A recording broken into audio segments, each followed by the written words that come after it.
It's really my father's fault. He bought me a wooden marionette when I was 4 years old in Mexico, little Pancho Villa with the guns. Puppets and marionettes became my favorite toys. And every time it was time for a president, birthday, Christmas, whatever, Hanukkah in our case, it was a puppet.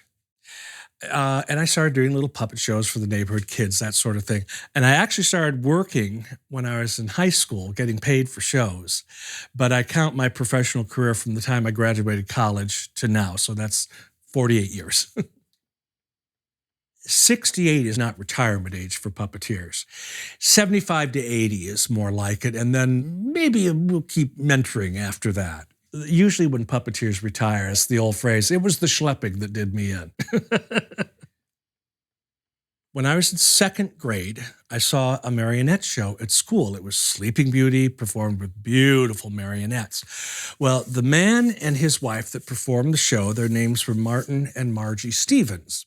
Afterwards, they came out and they told us that this was how they made their living. And I decided, okay, that's what I'm going to be when I grow up. One day in second grade in 1961 or two, I decided I was going to be a professional puppeteer. And here it is, 2022, and I'm still a professional puppeteer. At practically every booking I go to, someone says to me, oh, this is a dying art form, you know. And it's like, no, I don't know that. I really don't know that because there are more people doing more puppetry in more different ways than there ever have been before.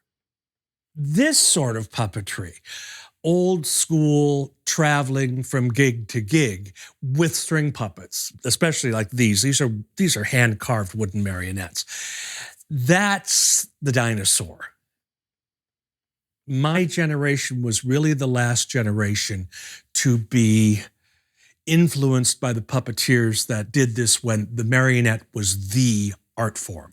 You know, marionettes were among the first puppets on television. Howdy Doody, probably the most prime example. But then this fella named Jim Henson changed all that, you know. But this is real old school puppetry. Wooden marionettes, classic acts. Now, I don't do plays with my puppets. I do variety shows.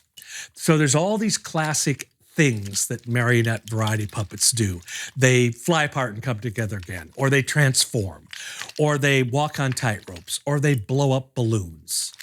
Most working puppeteers build the puppet, build the stage, and it's our creation. People often ask, do you just get up on the stage and do what you feel like doing? It's been very carefully choreographed and rehearsed to the music, even though many of these acts, I've done a version of them thousands of times. You know, it's a long process. It's like putting together any play. I realized that the preschool market was just waiting for me. And there's all these chains of preschools. There's Bright Horizons. There's Creme de la Creme. There's Tutor Time. There's KinderCare everywhere. You can't spit without hitting a KinderCare, and I know where they all are because I've played most of them multiple times. In fact, I consider it kind of noble work because I am very often the very first exposure to live performance. So you have to be really careful with what you do. And the nice thing about preschools, big turnover. Most people stay in the same preschool maybe 2 years. So the population is always turning over. And they may have you twice a year, sometimes 3 times a year, because you do the summer show and then, oh, there's Halloween. In terms of performance, generally it's a morning show, sometimes an afternoon show. In the summers especially, I used to book a double every day, sometimes a triple. We do a morning show, a late afternoon show, and then go to a library and do an evening show. I don't do that anymore, not at my age. I'm 68 years old. I don't need to do that anymore. I had thought that by now, my intern, Mark Dunworth, would have taken over for me, but that wasn't to be because he passed away very young.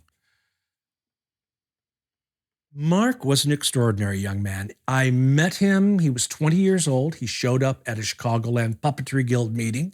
So we traded off.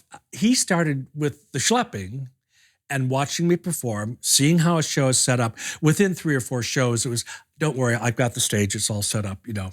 But in return, right here at this very workbench, I taught him to carve and make wooden marionettes. We started going to puppetry festivals, and Mark was just everyone's friend. Everyone just loved this guy. He was fun to be around. He was warm. He was friendly and super talented. I miss him every day because we were such good friends. He really was the son I never had. If I'd had a son, Mark would have been that son. I once kidded with his dad, Tim. I said, can I adopt your son? And Tim said, only if you pay for college. And I went, darn. I have a young puppet buddy who's as interested as Mark was. So to always have a young person in your circle that you can, and you give advice to them and they ask, and also you're just amazed at what they're accomplishing and going, oh my God, you're a genius. So that's nice. I've had several generations of children grow up on me. So it's very personal. I know some of these people a long time. The last time I performed at Southwest Suburban Montessori, the head teacher came up to me and she said, I was a kindergartner here when you started performing here. Now I'm the head teacher, and see that kid over there? That's mine. That's how long I've been in this business.